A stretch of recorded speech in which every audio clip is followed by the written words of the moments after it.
Hello guys, welcome back. In today's tutorial I am going to show you how to add a timeline to your Excel table to show the only period of time that you are interested. Before starting, just write the date format like this.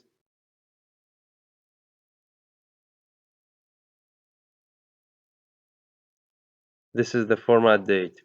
Okay, let us get started. Select your data, navigate to Insert tab, Pivot Table. Okay, drag date to here, month, okay.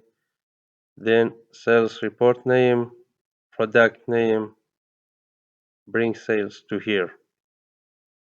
Okay, move to design, choose the first one, again this, and show in tabular format. Okay, from here, come to here, insert timeline, tick the date, then okay.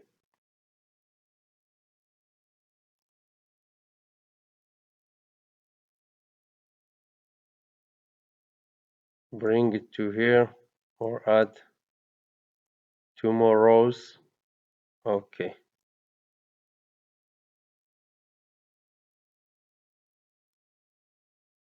As you can see,